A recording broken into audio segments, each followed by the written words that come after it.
Good morning, everyone, and welcome to Mellow Monday.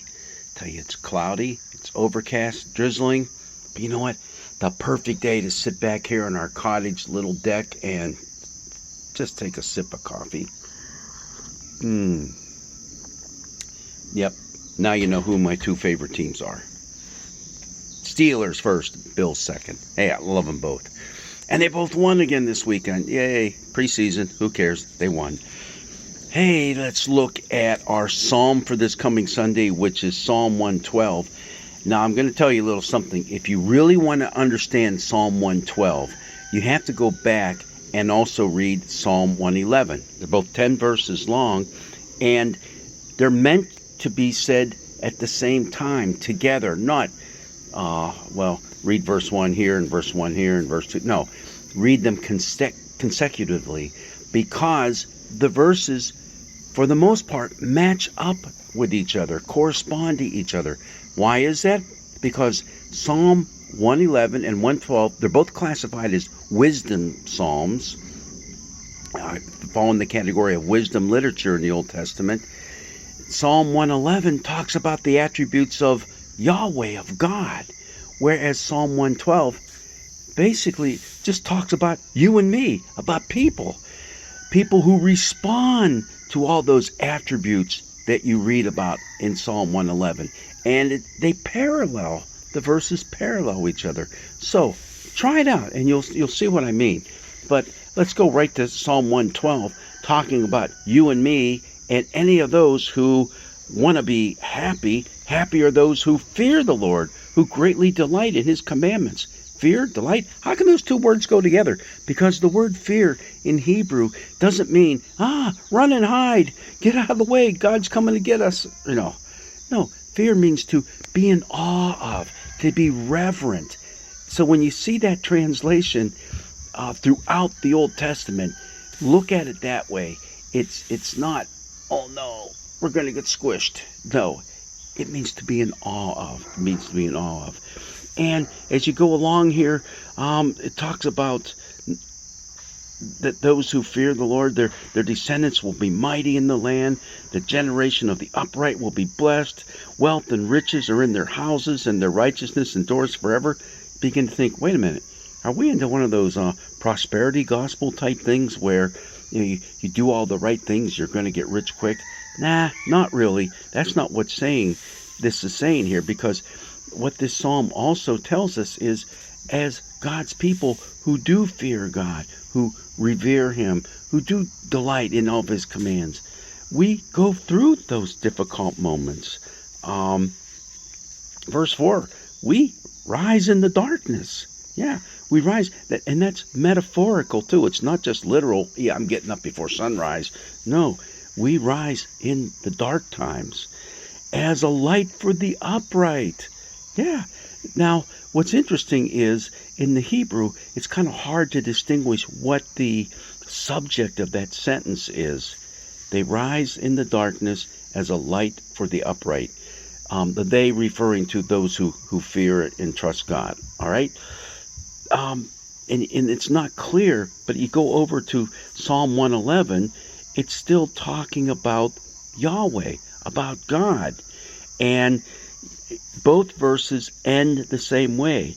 They are gracious, merciful, and righteous. The Lord is gracious and merciful. Oh, so is it in our Psalm 112, is it that verse 4 is referring to us because we are faithful to God? We rise as a light to the other people? Or, once again, are we relying on Yahweh to be our light? Well, I think intentionally, it's both. It's both. Oh, another thing I should mention about both of these psalms, they fall in that category of the acrostic psalms. Remember how each verse begins with a successive letter of the alphabet in the Hebrew? Yep, and that's how it's put together. And that's another way of easily pairing up the verses, because remember, in Hebrew, when these were written down, there were no verse numbers. You had other little tricks to help you along. This being acrostic, you just follow the letters of the alphabet. Also, you get down toward verse 8 where it says, verse 7 actually, they are not afraid of evil tidings. Their hearts are firm, secure in the Lord. Their hearts are steady. They will not be afraid. In the end, they will look in triumph on their foes. Yeah, so there are going to be difficult times. There's going to be tough times. The enemy does lurk all around us. So it's not this pie in the sky. Hey, if we're doing well financially and we're not sick and all that, God is really blessing us. No, tough times will be there for you and for me. They're there for everybody. Everybody. There's no guarantees that we'll go through life unscathed. But we will have the strength and power that comes from God to see our way through. See our way through. And here at the very end, I love how it ends. They have distributed freely. They have given to the poor. Their righteousness endures forever. That kind of talks about the attitudes that we have as God's people. If we truly trust in God and revel in His righteousness and His graciousness, we act like it. We just don't talk about it and sing about it and sit down and read our Bibles and say, yeah, that's good. No, we go out and we do it. We do it. The ways that we've been blessed, we share with the world. We share our abundance with others. Beautiful, beautiful psalm. Good way to start this Mellow Monday, Psalm 112. And once again, if you'd like, go back and read Psalm 111 too, and you can see how they just melt right together in a wonderful, wonderful way. Okay, Bills fans, don't be offended. I'm going to take another sip. Because after all, I sat in my living room last night with my grandson William, and we did our draft night for our fantasy team. Well, one of our fantasy teams anyhow. We have a couple of them each.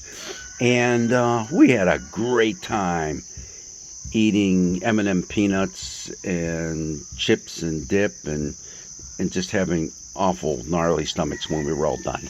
But it was great. God's blessings be with you, and do read this psalm before it gets much later today, because it'll give a jump start to your day. Blessings be with you.